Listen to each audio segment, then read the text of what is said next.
Est-ce que la littérature peut transformer le monde? Est-ce qu'elle en a le pouvoir, les moyens? Oui, c'est une question très vaste.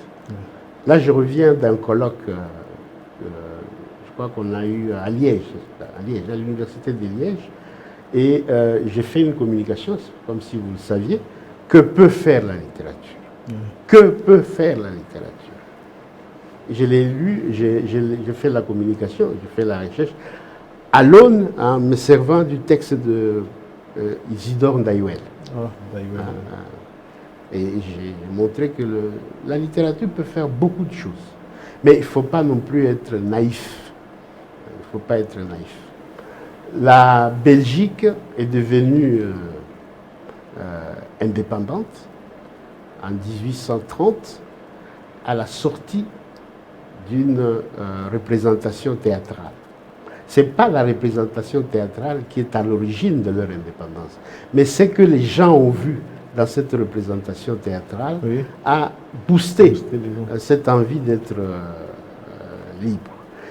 L'hymne national de nos pays, de nos différents pays ici, vous prenez celui que j'aime le plus, c'est le nôtre évidemment, mais j'aime aussi celui du Sénégal, qu'a écrit Senghor.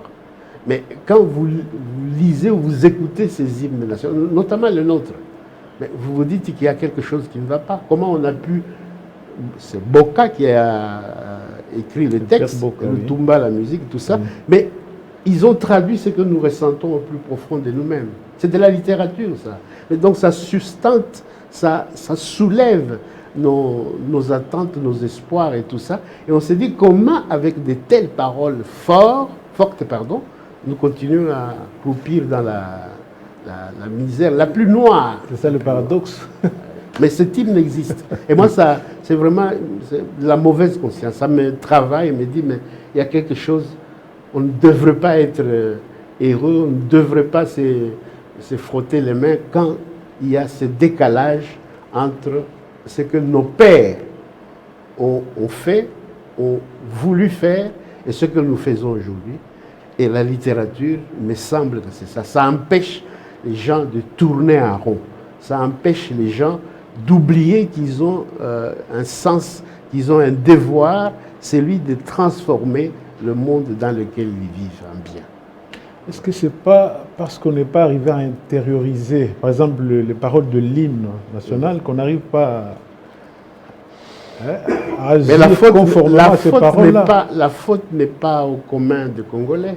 La faute n'est pas aux gens lambda. La faute, s'il y a faute, la responsabilité revient aux élites.